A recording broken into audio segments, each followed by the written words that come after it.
Walju, ujian orang lapar. Wa naqsim minal amwali was samarat, dan kekurangan harta dan jiwa. Ya, musibah-musibah secara umum kekurangan harta dan jiwa. Was samarat, kekurangan sembako, makanan. Kemudian ditutup dengan wabasyiris sabirin, berikan kabar gembira orang yang sabar. Jaga imannya, tidak menghalalkan segala cara. Siapa alladzina idza asabatuhum musibah? Orang yang ketika mendapatkan musibah, qalu inna lillahi wa inna ilaihi rajiun. Jadi inna lillahi wa inna rajiun, sekali lagi, bukan kematian tok. Segala macam musibah kita sunnahkan mengucapkan inna lillahi wa inna ilaihi rajiun. Misalkan pemerintah mau melegalkan miras, kita ucapkan inna lillahi wa inna ilaihi rajiun. Misalkan pendidikan agama mau dihilangkan, kita ucapkan inna lillahi wa inna ilaihi rajiun. Ini musibah juga. Dan ulama membagi dua musibah itu. Ada musibah dunia dan ada musibah agama. Kalau dalam ayat ini musibah dunia. Dan sebagian ayat menyebutkan tentang musibah agama. Jadi kalau bapak punya anak nggak kerja, nganggur, itu musibah dunia. Kamu nganggur aja, kamu kerja dong, cari duit. Itu anak belum dapat pekerjaan, belum dapat usaha, itu namanya musibah dunia. Yang kedua musibah agama, punya anak gak sholat, musibah agama. Ini musibah lebih besar daripada musibah dunia. Zaman sekarang anaknya gak sholat, tenang-tenang saja orang tua.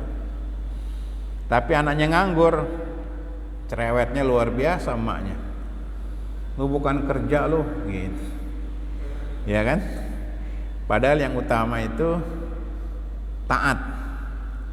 Nah, zaman sekarang orang lebih dominan bicara musibah dunia. Pandemi, suaminya kena PHK, penghasilannya itu menurun drastis sampai separuh pendapatan usahanya, istri menangis. Ya, ini musibah dunia. Namun suaminya nggak sholat, istri nggak pernah nangis. Ya Pak ya, hampir nggak jarang istri nangis, suaminya nggak sholat. Makanya nasihati istri, jangan kau tangisi saya karena pandemi ini penghasilan kita berkurang. Jangan kamu tangisi saya kalau saya di PHK gara-gara pandemi. Tangisi saya kalau saya nggak sholat, kalau saya kufur, bergelimang dosa, silakan tangisi saya. Ini musibah agama. Gitu. Jadi banyak orang hanya memahami musibah dunia. Bahkan Nabi berdoa sama Allah, ya Allah, kau jangan jadikan musibah itu menimpa agama kami. Ya. Wala taj'al musibatana fi dinina. Ya Allah, jangan kau jadikan musibahmu itu dalam urusan agama kami. Ya, orang kena pemahaman menyimpang itu musibah agama. Sesat dalam memahami agama itu musibah agama. Alladzina idza asabatuhum musibah qalu inna lillahi wa inna ilaihi rajiun. Nah, orang yang ketika kena musibah mengucapkan inna lillah, ini kalimat istirja namanya. Kalimat istirja, kalimat inna lillahi wa inna ilaihi rajiun. Kalau orang kafir meninggal, boleh gak kita mengucapkan inna lillahi wa inna ilaihi rajiun? pada prinsipnya boleh. Karena kalimat istirja itu bukan kalimat doa, sama dengan kalimat yang mengungkapkan sesuatu ungkapan dari hati. Masya Allah, subhanallah gitu. Nah ketika orang kafir mati, boleh juga kita mengucapkan inna lillahi wa inna ilaihi rajiun, istirja. Yang nggak boleh mendoakannya Allahumma ighfir lahu warhamhu, itu nggak boleh, itu doa. Tapi kalau musibah umum, bencana, kehilangan dan seterusnya, atau maksiat, Pak, di sekitar perumahan kita udah ada dukun sekarang, kita ucapkan inna lillahi wa inna ilaihi rajiun gitu. Nah demikian kalau orang kafir meninggal juga boleh, karena semua kembali kepada Allah gitu. Mendoakan yang nggak boleh. Ulaika alaihim shalawatum mir rabbihim, bagi orang yang mengucapkan inna lillahi wa inna ilaihi rajiun dan sabar ketika menghadapi musibah, bagi mereka adalah salawat. Allah mengucapkan salawat, keberkahan. Jadi orang yang senantiasa mengucapkan inna lillahi wa inna ilaihi rajiun, itu senantiasa Allah berkahi, diberkahi hidupnya ya.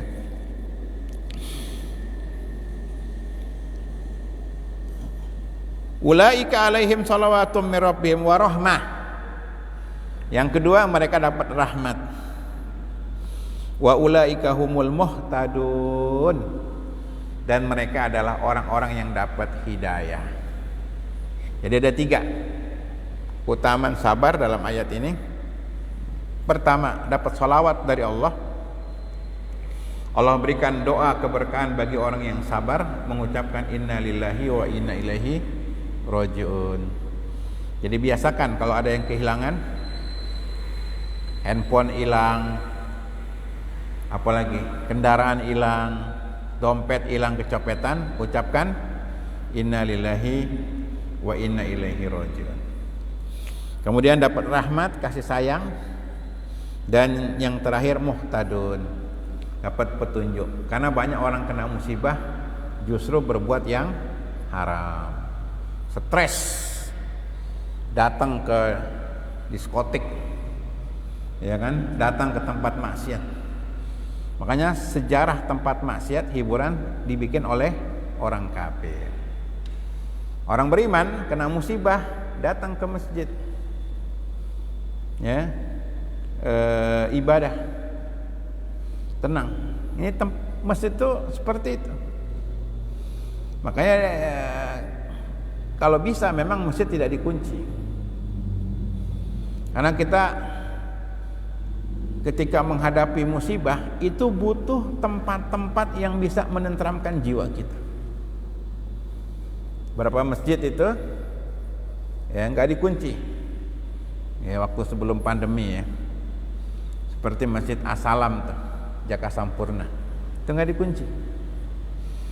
Jadi ketika ada orang kena musibah, kapanpun dia ingin menenangkan jiwanya, masjid terbuka. Tengah malam gelisah dia, banyak pikiran, nggak bisa tidur, datang ke masjid, baca Quran, tahajud, menenangkan jiwa. Karena problem-problem di akhir zaman itu tinggi, dan puncaknya orang ingin mati gitu. Kayak di hadis, ketika nanti akhir zaman fitnah itu banyak menimpa manusia, ketika seorang melewati kuburan dia mengatakan ya laitani makana, alangkah indahnya kalau saya yang mati. Ya, sekarang mulai banyak tingkat orang mati bunuh diri. Kenapa? Problem hidup berat, Pak. Dan itu bukan orang yang miskin, orang-orang kaya. Bahkan di sebagian negeri ada tempat khusus bunuh diri, ada tempat khusus bunuh diri, dan ada jadwal orang bunuh diri. Gitu. Jadi di suatu negeri orang mau ada ya Pak ya? Jepang ada tempat khusus bunuh diri. Bahkan ada orang mau bunuh diri nggak jadi, kemudian dia datang ke masjid, lihat orang-orang di masjid tenang, nyaman, dia masuk Islam, nggak jadi bunuh diri dia. Nah, ini jangan sepelekan majelis. Ya, makanya di saat-saat pandemi ini iman jatuh memang. Ke masjid enggak, pengajian enggak, di rumah enggak ngapa-ngapain. Stres. Sudah ke masjid, ikutin saja protokol itu, jaga jarak ya kan, pakai masker, cuci tangan. Kenapa? Karena saat-saat musibah ini butuh iman ya, iman dulu baru imun. Ya, imun ya. Iman dan imun gitu. Nah, ini penting jemaah sekalian. Jadi ke masjid kagak, pengajian kagak, dan di rumah juga nggak ngapa-ngapain, stres. Saya ketemu itu orang kaya di Indonesia, orang kaya di gitu. keluarga RI 2, stres ya. Rumah, untungnya rumahnya gede, orang kaya. Kalau rumahnya susah tambah stres. Yang rumahnya besar saja ya, rumahnya besar, rumahnya kayak taman itu, tamannya juga luas, stres Pak. Nah, ini jemaah sekalian, butuh kita untuk kembali kepada Tuhan kita. Di antara adalah masjid. Ustadz, banyak maling, dikunci, ya nggak masalah, untuk keamanan. Karena dalam prinsip agama, menjaga keamanan harta itu hukumnya wajib. Jadi nggak salah kalau masjid ditutup kalau malam ya Pak ya, untuk keamanan, boleh saja. Ada masjid yang ramai, yang biasa orang lalu lalang, sepatutnya itu tidak ditutup. Contohnya apa? Masjid rest area itu nggak pernah ditutup itu. Ya Pak ya, masjid rest area itu bagus tuh, ya nggak pernah ditutup, buka 24 jam. Kenapa? Ada nilai komersil memang. Ya Pak ya. Jadi kalau orang naik kendaraan itu cenderung tidurnya di mana? Masjid. Ya, jadi bagus kita, dan ke depan nanti mudah-mudahan ada waktu ya, atau kalau Ramadan nanti ada ceramah Ramadan, saya menjelaskan bahwa sudah saatnya kita mengajarkan anak-anak kita itu mencintai masjid, dan diajarkan mereka supaya punya ketertarikan kepada masjid. Ya, kumpul di masjid, bikin perpustakaan, bikin sarana-sarana yang enggak haram seperti permainan, enggak masalah. Misalkan masjid punya meja pingpong gitu, enggak masalah. Bikin main di teras dan seterusnya. Masjid memfasilitasi makan minum dispenser, enggak masalah. Ya, kayak masjid di Pondok Kelapa itu ada lapangan basketnya, lapangan badmintonnya. Jadi anak-anak yang main di sana terkontrol oleh masjid. Bahkan ada lapangan tenisnya, karena tempat orang kaya. Lapangan tenis, ya kan besar itu. Nah, itu kalau Ramadan itu mereka main di sana, olahraga sampai sahur. Mainnya di lapangan, sahurnya di masjid gitu. Nanya, gimana Pak Ustadz? Gak apa-apa, yang penting dia muslim, yang penting dia puasa. Nah, kemudian saya bilang, kalau main di masjid masih bisa dikontrol sama masjid. Paling tidak gak berani dia narkoba. Berani narkoba samping masjid, kelewatan itu. Nah, ini ke depan seperti itu. Jadi keutamaan sabar, mendapatkan keberkahan, mendapatkan rahmat dan petunjuk dari Allah Subhanahu wa taala. Yang kedua, manfaat sabar adalah untuk mendapatkan pertolongan. Pertolongan itu datang dengan kesabaran. Ayatnya wasta'inu bisabri wassalah. Mintalah pertolongan dengan sabar dan salat. disebut sabar dulu baru sholat, ini luar biasa tingginya sabar. Sehingga Allah katakan wasta'inu, mintalah pertolongan dengan sabar dan dengan sholat ya. Ini asas. Makanya ketika masjid ditutup ketika pandemi sebenarnya nggak tepat. Kita terburu ngikutin Arab Saudi.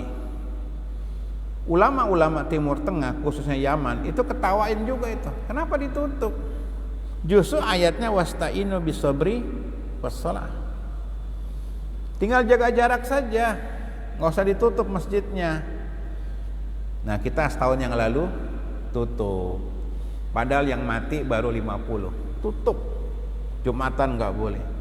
Sekarang yang mati udah banyak ribuan. Harusnya sekarang ditutup. Tapi kenapa dulu ditutup baru 50? Karena berita kepanikan itu. Sampai berita mengatakan kalau nggak lockdown nanti bergelimpangan mayat. Gubernur kefitnah, dipaksa, akhirnya lockdown, hancur, habis, semua kehidupan hancur, habis. Ternyata sekarang biasa-biasa aja, korban banyak, ya biasa-biasa aja, udah takdir Allah. Gitu. Kalau masih di lockdown, makin banyak yang mati, stres orang. Sudah, yang kena qadar Allah, ajrun azim, ganjaran yang besar. Kita yang selamat dalam kondisi seperti ini, pahala mengalir terus. Selebihnya kita berdoa sama Allah dan ngikuti petunjuk prosedur yang ada, gitu. Apalah jaga jarak dan seterusnya. Yang penting jaga kesehatan juga dan seterusnya. Wasta'inu bisabri wassalah, sebut sholat. Makanya sejarah nggak pernah masjid libur, sholat libur ketika ada wabah, nggak pernah ada sejarah. Gitu. Di masa Nabi udah ada penyakit taun, tetap sholat sahabat, walaupun sebagainya kena. Penyakit taun itu mematikan. Orang kena taun hari itu mati, keluar darah dari hidung, dari kuping. Wabah taun namanya. Dan belum ada obatnya pada masa Nabi SAW. Terus gitu. Jadi jangan patokan Arab Saudi. Arab Saudi memang punya tersendiri, fatwa tersendiri, dan punya kasus sendiri. Dan saya nggak mau cerita itu. Biarkan saja. Makanya kalau kita lihat kayak Yaman, Afghanistan, negara-negara Timur Tengah lainnya, itu ketawain itu Arab Saudi, karena Arab Saudi itu apa ya, penguasanya kuat itu. Harus tunduk semuanya dengan penguasa, nggak boleh kritik, nggak boleh bantah dikit, kritik dikit, penjara. Arab Saudi itu nggak boleh, beda dikit dengan penguasa sudah putus. Dan yang kedua, Arab Saudi negeri kaya. Orang kaya takut betul sama mati, takut betul. Beda dengan kayak negara Mesir, ya kan, Yaman, negeri-negeri miskin. Nggak ada, ajib kata mereka, fatwa jaga jarak itu, sholat pakai masker, ajib, aneh, gitu. Diketawain karena Saudi negara kaya dan penguasanya agak absolut, ya sudah. Tapi intinya kita kemarin kejebak, ditutup, lockdown sebulan ya? Pak, sebulan apa? Lebih, sebulan lebih. 88 kali Jumat, 2 bulan berarti. Tutup semua. Ketakutan yang luar biasa. Padahal cuma 50 yang mati. Coba sekarang berapa yang mati? 38.000. Berapa kali lipat itu? Biasa-biasa aja. Berarti waktu itu kita kena prank. Iya, kena prank gitu. Ya kan, di prank, dibohongin. Aduh, luar biasa. Kita ini sekarang ini 38.000 yang mati. Waktu kasus pertama kali setahun nih yang lalu masih 55 yang mati. Udah setahun nih corona nih. Ya, jadi yang serem itu dramanya, drakor, drama corona. Drama corona. Serem itu. Jadi orang masuk masjid tuh kayak apa gitu. Di tempat saya masjid dikunci, ditutup, lockdown, tapi diam-diam beberapa orang bikin sholat berjamaah dalam masjid. Tetap di sidang sama DKM sama RT apa, ketakutan yang luar biasa. Itu namanya perang opini. Dari awal saya bilang perang opini. Percis, coba sekarang santai aja, walaupun kita jaga jarak, tetap masjid buka, nyaman kita, bismillah. Takutan yang luar biasa. Padahal sholat itu adalah senjata. Wasta'inu bisobri, sabar. Makanya sejarah, ketika suatu negeri sabar dari wabah, diangkat wabahnya. Ketika negeri dipimpin oleh penguasa yang zalim, dimatikan zalimnya. Apa penguasanya? Ketika orang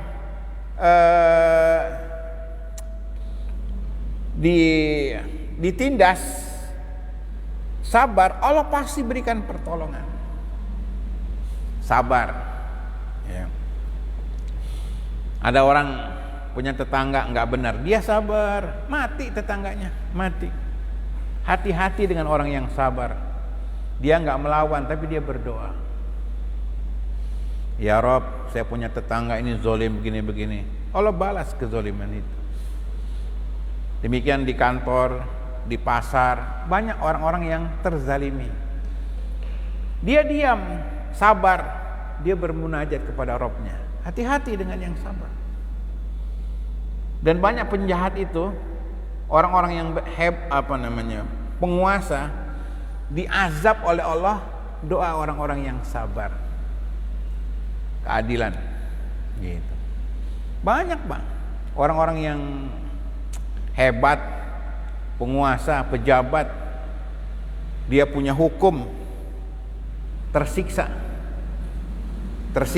hidupnya tersiksa. Kenapa? Doa orang-orang yang terzalimi. Jadi fungsi sabar senjata kita. Wasta'inu bisobri wassalah. Ini pelajaran ke depan. Jadi jangan menutup. Kita sayangkan juga MUI terlalu overacting, keluarin fatwa tutup masjid, gak Jumatan, bahkan sholat id di rumah sama keluarga. Kalau rumahnya orang kompleks ini enak, bisa anak keluarga 10 orang sholat di rumah. Kemayoran petak sepetak, iya kan, mana bisa sholat di rumah. Jadi kadang yang memberikan fatwa sholat id di rumah nggak lihat dia rumahnya gede ustadznya. Berapa ustadz tuh yang tenar-tenar rumahnya gede kayak masjid nih rumahnya, sholat id di rumah. Kita yang hidup di lingkungan miskin tuh, komplek bank, kalau lewat permisi bang tuh komplek bank namanya, sempit, masuk gang kecil. Suruh sholat id di rumah, anak 10, mana muat gitu. Rumah sepetak, mau sholat di mana? Nah kadang fatwa itu nggak tepat. Ketakutan Pak ya, setahun yang lalu kita takutan luar biasa. Ya, saya jalan-jalan sama Pak Dokter nih, ya Pak Dokter ya, ke Muara Gembong itu, ya refreshing. Bukan ke Gembong saja, saya ke Bogor, ke Purwakarta, nemuin teman-teman, kawan-kawan, diskusi tentang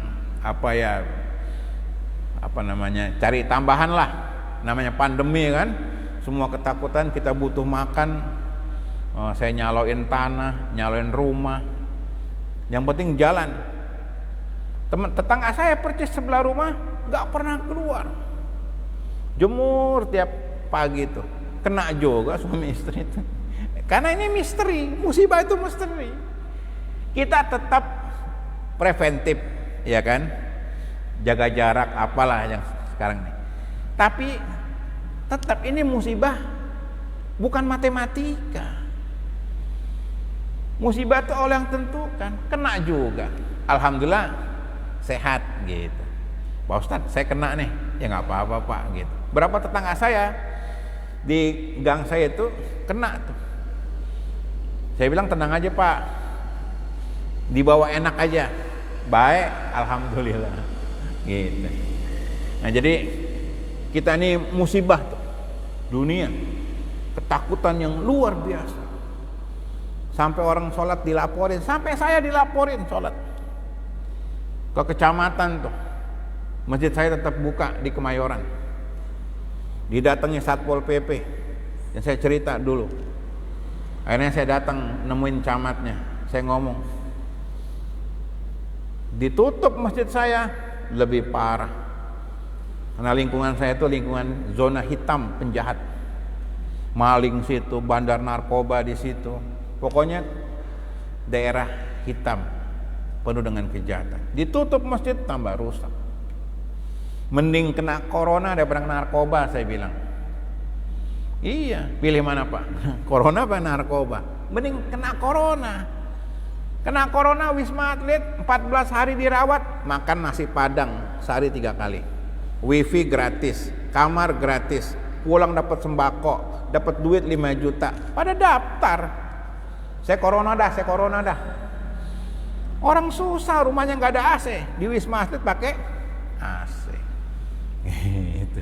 Sampai tetangga saya tuh udah tua sebatang kara, diisukan COVID, dijemput pakai APD, taruh Wisma Atlet 14 hari, suruh pulang, udah sembuh, nggak mau pulang, corona. Iya betul, karena orang miskin. Udah di sini aja deh, saya deh nggak apa-apa, diponis corona. Iya, makan padang Pak, sehari 3 kali, pulang dapat sembako, dapat duit 5 juta gitu. Ini jemaah sekalian, kita nggak bahas yang lain-lainnya, kita bahasnya tentang sholat. Apapun kondisinya jangan tinggalkan sholat. Kita ngajak orang sholat susah apa gampang Pak? Pak, saya tanya nih, susah apa gampang Pak? Susah. Ini ditutup masjid, aduh, gitu. Kita ngajak orang ke masjid itu susah, ya susah, ngajak orang ke masjid itu susah. Tiba-tiba gara-gara wabah masjid ditutup, tambah futur. Sampai sekarang banyak yang futur, agamanya rusak, nggak ke masjid. Masjid itu Pak, Bapak nih duduk nih, nyender, suasana pengajian itu dapat, iman tuh dapat. Memang nggak sama, 10%, 20%, kuat, benteng itu. Nggak ada pengajian, bengong di rumah, setel TV, beritanya korban corona. Aduh, duit kagak gablek ya kan, jatuh, sakit, bawa ke rumah sakit, diponis gejala COVID, jadi COVID. Habis COVID, gitu. Mati gitu. Nah jadi masjid ke depan memang kita ingin jadikan masjid itu hidup 24 jam. Itu PR DKM itu. Hidup 24 jam. Jadi orang jenuh di rumah ke masjid, bukan ke mall. Sekarang orang jenuh di rumah kemana? Ke mall, 4 hiburan. Ya, jadi sekarang ini mulai ada Jumatan dapat makan. Ke depan itu kayak di sebagian daerah 24 jam ke masjid dapat makan. 24 jam ke masjid ada makan. Ya roti lah ya apa ya gitu. Orang nitip makanan di masjid. Orang senang di masjid, dibaca-baca Quran, baca buku, tanya jawab, atau ada yang mau olahraga, ada fasilitas olahraga. ada tempat diskusi gitu. Jadi hilangin stigma lama masjid itu tempat ribut, hilangin. Ya. Jadi kan masih ada tuh masjid ribut mulu. Itu biasanya orangnya dia lagi. Gitu. Udah tua dia tuh manusia langka. Nah, sekarang jadikan masjid tuh orang betul-betul dapat keimanan di masjid ini. Sampai sini Pak. Kita masih ada mungkin 2 pertemuan lagi yang mau tanya tentang puasa Ramadan atau yang lainnya. Silakan. Iya Pak. Apakah hadirnya Islam Nusantara merupakan isu agama? Iya jamaah sekalian, ini kita sesalkan. Lokalisasi agama itu ada. Jadi kalau orang mau tahu empek-empek yang enak itu, yaitu di mana lahirnya empek-empek. Di mana empek-empek? Palembang. Kalau mau tahu empek-empek enak, Palembang. Kalau orang mau makan bakpia yang enak di mana? Jogja bakpia ya kan gitu ya. Mau rendang yang enak mana? Padang. Asli itu. Agama begitu. Orang mau tahu ajaran Hindu yang asli, India. Asalnya agama Hindu, India. Di Indonesia udah KW. Orang mau tahu ajaran Buddha, Thailand. Ajaran Buddha tuh di Thailand. Orang mau tahu ajaran Kristen, Vatikan, Roma. Itu Katolik. Orang mau tahu ajaran Islam, lihat di mana? Mekah, Madinah. Nabinya orang Mekah, dakwahnya di Madinah.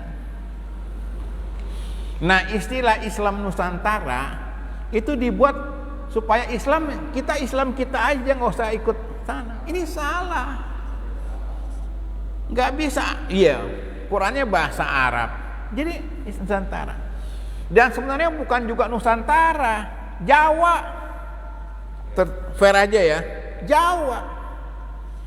Coba pelajari sejarah Jawa waktu itu. Karena dia ada 2 pilihan. Pilih ngikutin penjajah Kristen atau masuk Islam dibela oleh Turki Utsmani. Yang bela bangsa kita dari penjajahan Belanda adalah Turki Utsmani, pemerintahan Turki Utsmani. Makanya pengaruh Islam itu tinggi. Sampai Raja Jawa itu Yogyakarta namanya apa? Sultan, dari bahasa Arab Sultan. Tuh, dan sudah ada surat menyurat Raja Hamengkubuwono ya istilahnya. Hamengkubuwono yang pertama itu dengan penguasa Turki Utsmani. Nah, orang Jawa 2 pilihan, ngikut Belanda yang Kristen atau ngikut Islam yang dibela oleh Turki Utsmani. Akhirnya milih Islam. Cuman milih Islamnya itu kurang pakem, kurang serius. Akhirnya masih mau ngamalin Jawa-Jawanya itu, kejawennya itu. Paling susah. Beda dengan Sumatera. Sumatera itu sudah ada dakwah tauhid, kemungkinan dari zaman Nabi Musa, dakwah tauhid masuk. Karakternya beda.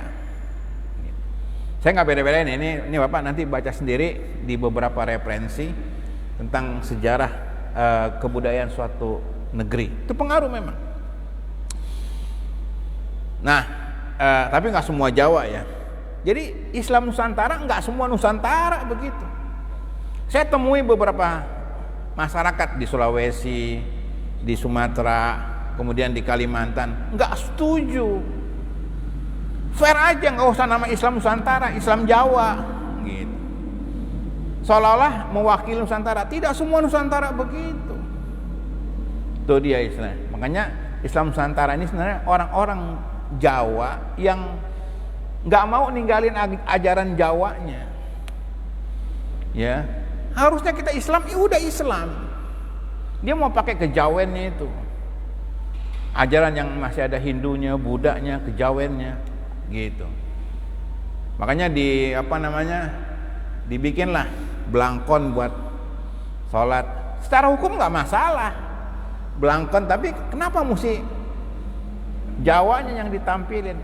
Makassar juga ada topi kan, tapi mereka nggak mau. Sholat ya pakai peci, gitu. Nggak pakai topi Makassar. Nah, Islam Nusantara adalah bagian kaum zindik, kaum munafik yang ingin melepaskan Islam dari asasnya, gitu. Udahlah, kita Islam yang natural, kita Islam yang dinamis, kita Islam yang inklusif, gitu, terbuka, mengadopsi. Jadi perhatikan, semua punya aturan, sekolah punya aturan, perusahaan punya aturan. Sekarang saya tanya nih, mana yang kerja di Astra? Ya, bolehkah dia datang pakai baju Jawa kayak belangkon? Kerja di Astra, masuk kantor ya kan? Nggak pakai pakaian seragam, pakai seragam Jawa. Nggak bisa, dipecat kamu nggak pakai seragam. Ada aturan. Dan seterusnya dan seterusnya. Nah, agama juga punya aturan. Kalau ini salah, nggak boleh diikuti, nggak boleh diadopsi. Nah, sekarang diadopsi itu. Sampai yang menyakitkan, baca Quran itu pakai langgam Jawa. Yang lain mana berani? Orang Sumatera, orang Kalimantan, orang Sulawesi nggak berani baca Quran pakai langgam sukunya. Di Jawa berani. Jadi sebenarnya bukan Nusantara, Islam Jawa. Gitu. Ada karakter. Dan itu pun bukan Jawa secara umum, Jawa Timur. Gitu. Kenapa? Hindu kuat di situ. Jawa Timur itu. Ya kan? Kalau Bapak ke Malang itu kan dan seterusnya, itu pengaruh Hindu kuat. Jadi Jawa juga bukan Jawa, semua Jawa, Jawa Timur. Ya kan, kalau Jawa Barat kan masih hormat sama agama. Dan makanya dukun Jawa Timur kuat dan yang aneh-aneh kuat di sana. Gitu. Musyrik-musyrik juga la haula wala quwata. Ini wacana ya, mohon maaf Bapak-bapak, karena saya juga Jawa juga kan, tapi ini fair terus terangkan. Jadi istilah Islam Nusantara ini jelas salah, penyimpangan. Islam ya Islam, ya, dan sumber Islam Mekah dan Madinah, bukan di sini di negeri kita. Wallahu a'lam bishawab. Subhanakallahumma bihamdika, asyhadu an la ilaha illa anta, astaghfiruka wa atubu ilaik. Assalamualaikum warahmatullahi wabarakatuh.